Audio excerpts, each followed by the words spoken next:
আসসালামু আলাইকুম ওয়া রাহমাতুল্লাহি ওয়া বারাকাতুহু নাহমাদুহু ওয়া নুসাল্লি আলা রাসূলিহিল কারীম আউযু বিল্লাহি মিনাশ শাইতানির রাজীম বিসমিল্লাহির রাহমানির রাহিম ইয়া আইয়ুহাল্লাযীনা আমানু রকাউ ওয়াসজুদু ওয়া'বুদু রাব্বাকুম ওয়াফআলুল খায়রা লাআল্লাকুম তুফলিহুন সাদাকাল্লাহুল মাওলানাল আযীম ওয়া সাদাকা রাসূলুহুন নবিয়্যুল কারীম। সুপ্রিয় দর্শক মণ্ডলী, বিশ্বের যে প্রান্ত থেকে চোখ রেখেছেন নিউজ 24 এর লাইভ অনুষ্ঠান, আপনাদের প্রিয় অনুষ্ঠান ইসলাম আমলাকে দেখার জন্য সকলকে আন্তরিক শুভেচ্ছা মোবারকবাদ জানাচ্ছি। আজকের এই সুন্দর আয়োজনে আমন্ত্রণ জানাচ্ছি। আল্লাহ রাব্বি করিম আমাদেরকে সৃষ্টি করেছেন, মুসলিম বানিয়েছেন। মুসলমানদের দায়িত্ব এবং কর্তব্য হলো আল্লাহ তাআলার নৈকট্যতা হাসিল করা। নৈকট্যতা হাসিলের যে মাধ্যমগুলো আছে, আজকে আমরা এই মাধ্যম নিয়ে কথা বলবো। অনেকগুলো মাধ্যমের ব্যাপারে ওলামায়ে কেরাম বলেছেন, বিশেষ করে পবিত্র কোরআন এবং সুন্নাহর মাঝে তা বলা হয়েছে। আজকে এই নিয়ে বিস্তারিত আলোচনা করার জন্য আমাদের সাথে আছেন বিশিষ্ট ইসলামী চিন্তাবিদ, লেখক এবং গবেষক মুফতি মুজাহিদ হুসাইন ইয়াসিন, শরঈয়া পরিদর্শক, এনসিসি ব্যাংক, ইসলামিক ব্যাংক। সাথে আছে আমজাদ হুসাইন হেলালি। এগুলো অত্যন্ত জরুরি। আল্লাহ তাআলা পবিত্র কোরআন শরীফের বিভিন্ন যেমন আয়াত আপনি তেলাওয়াত করেছেন, আরও আয়াত আল্লাহ তাআলা বিভিন্ন কথা বলেছেন। ওয়াসজুদ ওয়াকতারিব ইন্না আকরামাকুম ইনদাল্লাহি আতকাকুম। তোমাদের কাছে সবচেয়ে প্রিয় মানুষকে? রাসূলুল্লাহ সাল্লাল্লাহু আলাইহি সাল্লামকে জিজ্ঞেস করা হলো যে আল্লাহ তাআলার কাছে সবচেয়ে সম্মানিত কে? রাসূলুল্লাহ সাল্লাল্লাহু আলাইহি সাল্লাম আইয়ুন নাসি আকরাম। রাসূলুল্লাহ সাল্লাল্লাহু আলাইহি সাল্লাম উত্তর দিলেন আতকাহুম। পবিত্র কোরআন শরীফে আল্লাহ তাআলা বলছেন যে আল্লাহ তাআলার কাছে সম্মানিত, আল্লাহ তাআলার কাছে প্রিয়, আল্লাহ তাআলার কাছে দামি মানুষ কে? যার মধ্যে সবচেয়ে বেশি আল্লাহ ভীতি আছে। অর্থাৎ আমরা সর্বপ্রথম একটি উপায় আমরা বর্ণনা করব, সেটা হলো আল্লাহ তাআলার ভীত বান্দা হওয়া। আল্লাহ তাআলার প্রতি সবসময় ভীত থাকবে, আল্লাহ তাআলাকে সবসময় হাজির নাজির জানবে এবং সে অনুযায়ী সবসময় সমস্ত কিছুর মধ্যে আল্লাহর ভীতিকে সামনে যে রাখবে, সে দ্রুত আল্লাহ তাআলার অত্যন্ত প্রিয় বান্দা হতে পারবে।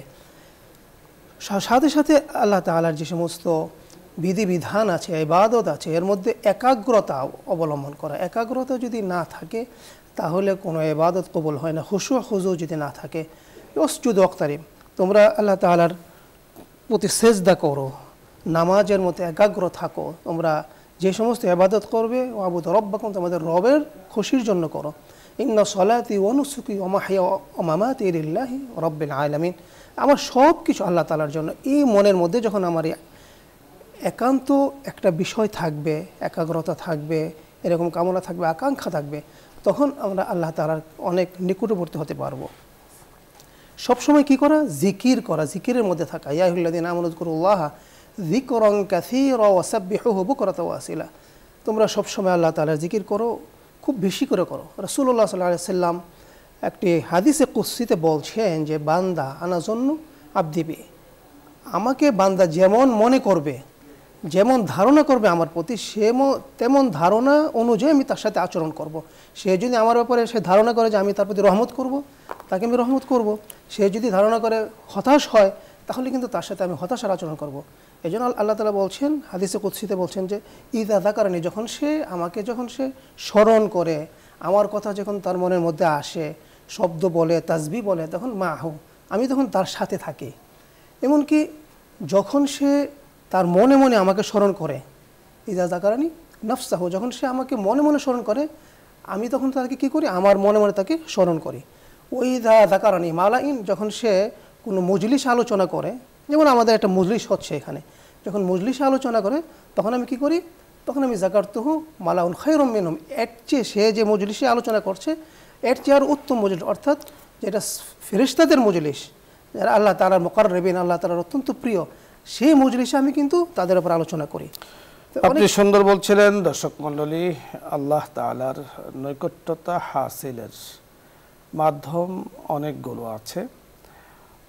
10টি উপায় আছে, 15টি উপায় আছে, অর্থাৎ অসংখ্য অগণিত মাধ্যম আছে আল্লাহ তাআলার নৈকট্যতা হাসিল করার। তার মধ্যে আমরা যেগুলো প্রকাশ্য, যেগুলো আমরা সকলেই জানি, আমাদের জানা মতে আমাদের সহজে ইয়াদ থাকবে, স্মরণে থাকবে। 1 নম্বর, আমরা মুত্তাকি হব। মুত্তাকিকে আল্লাহ তাআলা ভালোবাসেন। মুত্তাকি তো তিনি যার ভেতরে আল্লাহ তাআলার ভয় আছে। আল্লাহ তাআলা তাদের সম্পর্কে বলেছেন সূরা ইউনূসে, আলা ইন্না আউলিয়া আল্লাহি লা খাউফুন আলাইহিম ওয়া লা হুম ইয়াহজানুন। যারা আল্লাহ তাআলার ওলি, যাদের ভিতরে আল্লাহ তাআলার ভয়, খাউফে ইলাহি আছে, তারা আল্লাহ তাআলার ওলি, আল্লাহ পাকের খাস ও প্রিয় বান্দা। তাদের ইহজগতে কোনো ভয় নেই, পরজগতেও তাদের কোনো পেরেশানি নেই। আল্লাহ রাব্বি করিম তাদের জন্য সহজ উপায় সব জায়গায় করে দিবেন। দ্বিতীয়ত, আল্লাহ তাআলা পবিত্র কোরআন হাকিমে বলেছেন, ইন্নাল্লাহা ইউহিব্বুত তাওয়াবিন ওয়া ইউহিব্বুল মুতাতাহহিরিন। আল্লাহ তাআলা কাদেরকে পছন্দ করেন? বলা হয়েছে যারা তাওবাকারী, অপরাধের পরে যখন তওবা করে বান্দা, রব্বে করিম বান্দার এই তওবাতে খুবই খুশি হন। 3 নম্বর হলো পবিত্রতা অর্জনকারী, যারা সব সময় নিজেকে পূত পবিত্র রাখে, অন্তরাত্মাকে পূত পবিত্র রাখে, বাহ্যিক অবয়বকে পূত পবিত্র রাখে। অন্তরাত্মাকে শিরিক, বেদাত, কুফর থেকে, কুসংস্কার থেকে পবিত্র রাখে। বাহ্যিক যে যার অবয়ব আছে সেগুলোকেও সে সব ধরনের অপবিত্রতা থেকে মুক্ত রাখে। আল্লাহ তাআলা তাদেরকে পছন্দ করেন। পবিত্র কোরআনে হাকিম অন্য আয়াতে বলা হয়েছে, আল্লাহ তাআলা বলেছেন, ওয়ারকাউ ওয়াসজুদু, রুকুকারীদেরকে আল্লাহ তাআলা পছন্দ করেন, সেজদাকারীদেরকে আল্লাহ তাআলা পছন্দ করেন, এবং আফআলে খায়র অর্থাৎ কল্যাণময় কাজ, মানুষের জন্য, মানুষের উপকার করব, মানুষের বিপদ আপদে দৌড়িয়ে যাব, মানুষের দুঃখে আমি দুঃখী হব, মানুষের কাজে আমার জীবনটাকে আমি ব্যয় করব মানুষের জন্য, আল্লাহ তাআলা তাদেরকে কিন্তু পছন্দ করেন। 7 নম্বর হলো জাকিরিন অর্থাৎ জিকিরকারী, যারা সর্ব অবস্থায় আল্লাহ তাআলার জিকির করেন। আল্লাহ তাআলা তাদের সম্পর্কে বলেছেন যে তুমি যেখানে থাকো, যেখানে যাও, তোমার সাথে আল্লাহ আছেন, আল্লাহ তাআলা আছেন। যেখানেই আমরা থাকি না কেন, আল্লাহ পাকের রহমত কিন্তু আমাদের সাথে থাকবেন। 8 নম্বর হলো শুকরকারী, কৃতজ্ঞ বান্দা। আল্লাহ তাআলা তাদেরকে খুব পছন্দ করেন। শুধু পছন্দই করেন না, যেই নেয়ামতের তিনি শুকরিয়া আদায় করছেন, এর বিনিময়ে আল্লাহ তাআলা অসংখ্য অগণিত নেয়ামত তাদেরকে দান করবেন। আল্লাহ রাব্বি করিম আমাদেরকে এই কথাগুলো বুঝার তৌফিক দান করুন। আলোচ্য বিষয় নিয়ে যদি আপনাদের কোনো কিছু জানার থাকে, কোনো বুঝার থাকে, অথবা শরীয়তের কোনো মাসলা মাসাল জানার প্রয়োজন হয়, যা দৈনন্দিন জীবনে আমরা পালন করে থাকি, আপনি প্রশ্ন করুন, আমরা চেষ্টা করব কথা বলার জন্য। প্রথমে যিনি আছেন, আসসালামু আলাইকুম। দর্শক পরিচয় বলে প্রশ্ন করুন। ওয়ালাইকুম আসসালাম। জি, আপনি প্রশ্ন করুন। আমার প্রশ্ন হচ্ছে যে আসলে আমি চাকরি করি, তো আমি আসলে জাকাত সম্পর্কে অত জানতাম না আগে। এখন তো জাকাত সম্পর্কে অনেক জানি, কিন্তু এখন আসলে আমি সঠিকভাবে বলতে পারি না যে আমার কখন কোন অবস্থায় জাকাত খরচ হয়েছিল। এখন আমার কি করণীয় একটু জানালে ভালো। জি, আমরা বলছি আপনাকে, আপনি শুনতে থাকুন। প্রশ্নটি বুঝতে পেরেছেন আপনি? জি, প্রশ্ন সুন্দর প্রশ্ন করেছেন, জাকাত সম্পর্কিত প্রশ্ন। তিনি জাকাত সম্পর্কে এখন জানছেন যে তার উপর জাকাত ওয়াজিব হয়েছে, ফরজ হয়েছে, কিন্তু কবে থেকে তার জাকাত দিতে হবে, মানে কবে থেকে তিনি ম্যাচিউর হয়েছেন জাকাত দেওয়ার ক্ষেত্রে, কবে থেকে উনি পূর্ণাঙ্গ নেসাবের মালিক হয়েছেন, সম্ভবত এটা ওনার মনে নেই। তো মনে না থাকলেও ওনাকে সেটা খুঁজে বের করতে হবে। যদ্দূর মানে বিভিন্ন ধরনের হিসাব আছে, হিসাবগুলো তাকে করতে হবে। যদি তিনি একান্তই যদি না পারেন, তাহলে একটা অনুমান করবেন যে কবে থেকে তিনি মালিক হতে বা কবে থেকে তিনি মালিক হওয়ার সম্ভাবনা ছিল, তখন থেকে তিনি আস্তে আস্তে জাকাতের যে অনাদায়ী যে ইয়েগুলো আছে, অ্যামাউন্টগুলো আছে, টাকাগুলো আছে, অথবা জাকাতযোগ্য সম্পদ আছে, সেখান থেকে তাকে জাকাত আদায় করতে হবে। অর্থাৎ আপনি যেই দিন থেকে জাকাতের উপযুক্ত, অর্থাৎ জাকাত দেওয়ার আপনি উপযুক্ত হয়েছেন, মোহতারাম যে বিষয়টি বলেছেন, ধরুন আপনার কাছে 1 লক্ষ টাকা ঐচ্ছিক ছিল আজ থেকে 5 বছর আগে, তো তখন থেকে 5 বছর আগ থেকে আপনার উপরে জাকাত ওয়াজিব। সুতরাং এখন আপনার যে করণীয়, পরবর্তীতে যেই টাকাটা আপনার বেড়েছে, যার উপরে বছর পূরণ হয়েছে, তখন পুরো টাকার হিসাব করে আপনাকে জাকাত দিতে হবে। এবং জাকাত যদিও আপনি আগে দেননি, এখন আপনার হয়েছে, যখন 1 লক্ষ টাকা ছিল 1 লক্ষ টাকার হিসাব করে জাকাত দিবেন। রানিং আপনি কত টাকার মালিক, আপনার এই টাকার উপরে বছর পূরণ হয়েছে, তখন পুরো টাকার হিসাব করে আপনাকে জাকাত দিতে হবে। জাকাত ফরজ হয় 2 কারণে, একটি হলো নেসাব পরিমাণ সম্পদের মালিক হলে, আরেকটি হলো ওই সম্পদের উপরে বছর পূরণ হলে। তা আপনার উপরে সম্ভবত বছরও পূরণ হয়েছে এবং নেসাব পরিমাণ সম্পদের আপনি মালিক, ওই হিসেব করে জাকাতের যে গরিব মিসকিন আছে তাদেরকে আপনি জাকাত প্রদান করবেন। পরের দর্শক, আসসালামু আলাইকুম রাহমাতুল্লাহ। ওয়ালাইকুম সালাম ওয়া রাহমাতুল্লাহ। ভালো আছেন তো? জি আলহামদুলিল্লাহ। আমি একটু সমস্যা শারীরিকভাবে আছি, বুঝছেন হুজুর? জি বলুন। আমি বলি, আমার হাতে ব্যথা, আমি নামাজ পড়তে মানে বসতে পারি না, পায়খানা পেশাব বসতে সমস্যা হয়। হ্যাঁ, এখন নামাজ পড়ার ব্যাপারে আমি কি করতে পারি? এখন অনেক বয়সটা আমার বয়স 66 বছর। হ্যাঁ, হলো হুজুর, জি বলুন। আমার বয়স 66 বছর, কিন্তু আমার মানে আমি তো শারীরিকভাবে অসুস্থ, আমরা বুঝতে পেরেছি। কষ্ট হয়। আপনি শুনতে থাকুন, আমরা সমাধান নিয়ে কথা বলছি। জি, উনি মাহালাত মাজরাতের অবস্থায় সম্ভবত আছেন, অক্ষম অবস্থা বা ওনার শারীরিক কোনো ব্যাধি আছে, বয়সজনিত কারণে হতে পারে, যে কোনো কারণেই হোক। যখন স্বাভাবিকভাবে নামাজ পড়তে না পারবেন, নামাজ আদায় করতে না পারবেন, তিনি যেভাবে পারেন সেভাবে আদায় করবেন। বসে যদি না পারেন দাঁড়িয়ে আদায় করবেন। দাঁড়িয়ে যদি আদায় করতে না পারেন তাহলে উনি যদি একান্তই না পারেন, যতদূর তিনি দাঁড়াতে পারবেন ততটুকু করবেন। যদি দাঁড়ায়া যদি উনি নামাজ আদায় করতে পারেন তাহলে রুকু যদি করতে পারেন রুকু করবেন। যে সেজদা দিতে না পারেন সেটা তিনি সেজদা যেভাবে দিতে হয়, অর্থাৎ অল্প একটু বসে অথবা দাঁড়ানো অবস্থায় অথবা চেয়ারে যে কোনো অবস্থায় তিনি যদি নামাজ পড়তে পারেন তিনি নামাজ পড়তে হবে। আপনার জন্য নামাজ কিন্তু মাফ নয়। জি না, নামাজ আপনাকে আদায়ই করতে হবে। আপনি নামাজ শুরু করেছেন দাঁড়িয়ে, অর্থাৎ দাঁড়াতে আপনি সক্ষম। মাজায় অথবা জয়েন্টে যদি কোনো ব্যথা হয় তাহলে তার বসতে সমস্যা হয়, সেক্ষেত্রে আপনি চেয়ারের সাহায্য নেবেন। আপনি দাঁড়িয়ে নামাজ শুরু করবেন, এরপরে রুকু যদি আপনি স্বাভাবিকভাবে করতে পারেন আলহামদুলিল্লাহ, তা না পারেন আপনি চেয়ারে বসে এরপরে রুকু করবেন। রুকুর থেকে কিছুটা বেশি যুক্ত হবে সেজদার সময়, দু সেজদা ওইভাবে আপনি করবেন। এরপরেও যদি সমস্যা হয় তাহলে যেখানে আপনি নামাজ শুরু করেছেন যেখানে থেকে যাবেন সেখানে বিকল্প আপনি সহযোগিতা নেবেন, সাহায্য নেবেন, সমস্যা নেই। কিন্তু একটি বিষয় আপনাকে খুব ভালোভাবে স্মরণ রাখতে হবে যে এই হালাতেও কিন্তু নামাজ আপনার জন্য মাফ নয়, কোনোভাবে ছাড়া যাবে না। পরের দর্শক, আসসালামু আলাইকুম ওয়া রাহমাতুল্লাহ।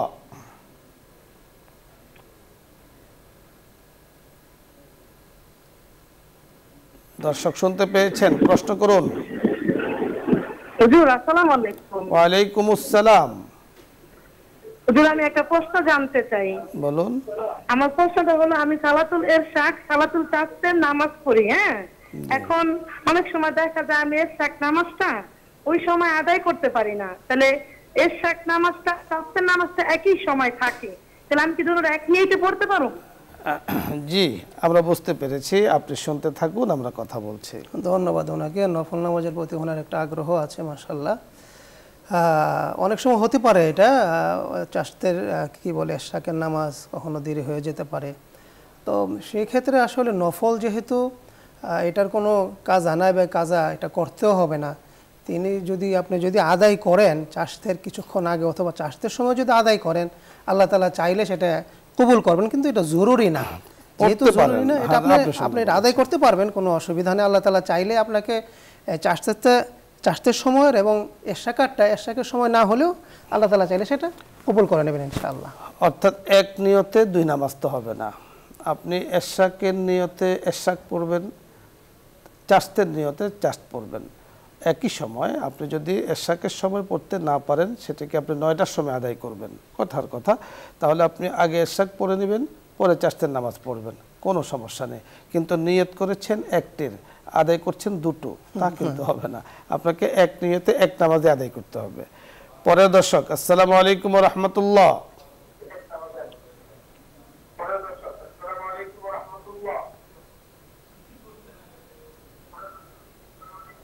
জি,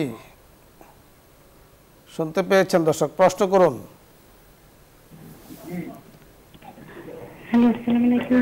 ওয়ালাইকুম আসসালাম। আমি আমরা অনুষ্ঠানে হুজুরের সাথে কথা বলতে চাই। জি, কথা বলুন। টিভির ভলিউম কমিয়ে নিন, এরপরে কথা বলুন।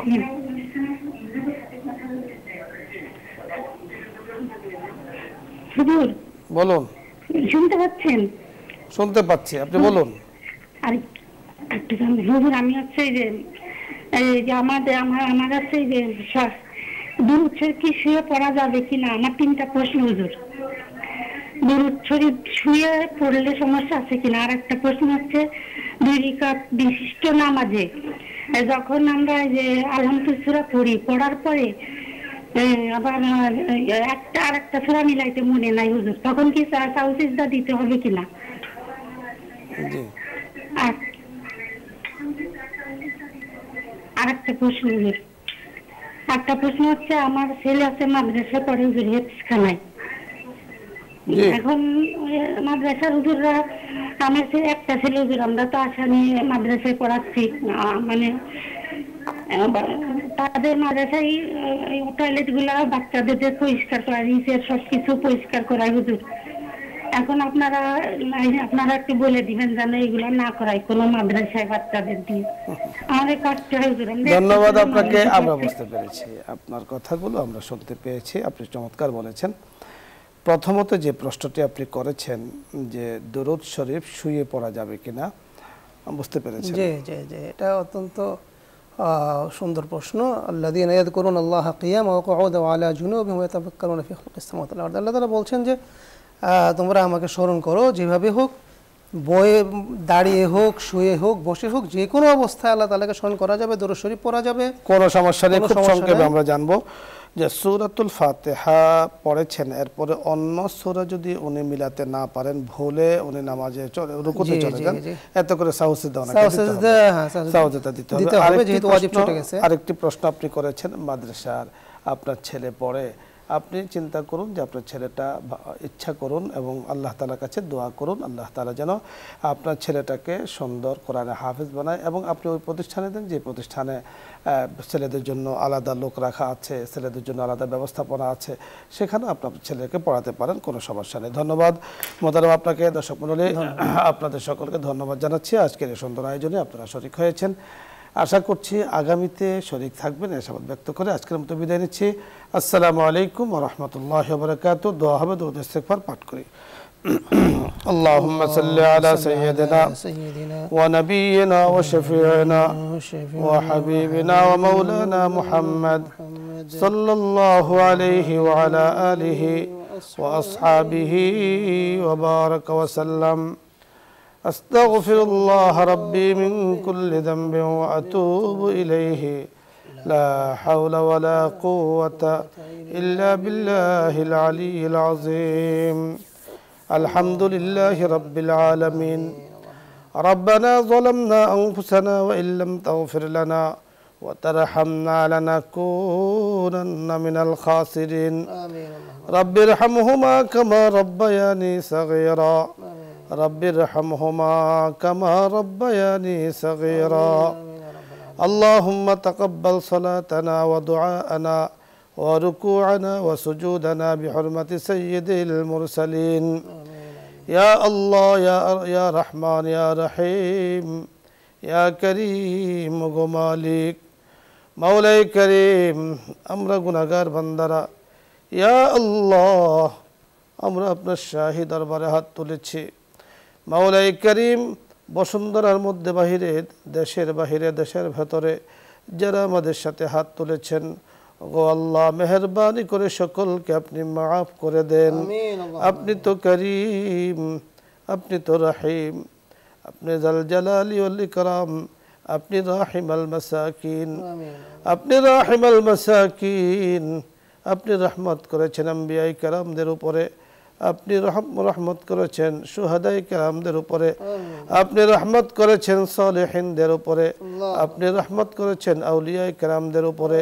ইয়া আল্লাহ, তাদের উসিলায় মেহেরবানি করে আমাদেরকে রহম করম দ্বারা আপনি ভরপুর করে দেন।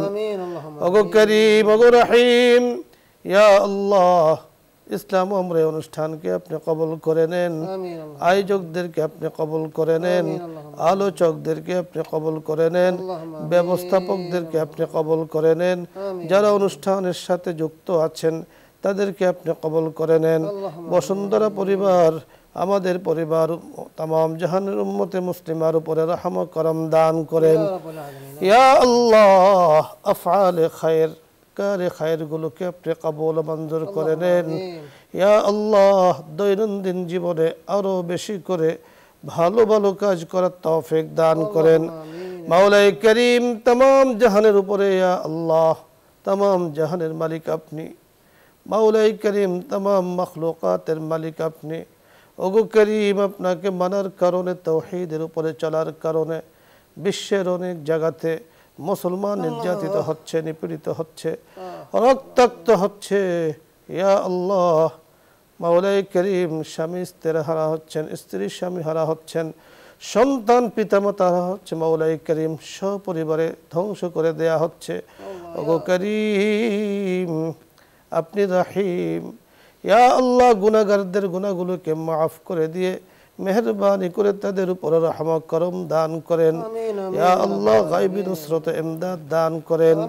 ইয়া আল্লাহ, মেহেরবানি করে আপনার জমিনে মাওলাই করিম আপনার নিয়ামতগুলোকে ভোগ করার, ইয়া আল্লাহ, সুখে স্বাচ্ছন্দ্যে থাকার তৌফিক দান করেন।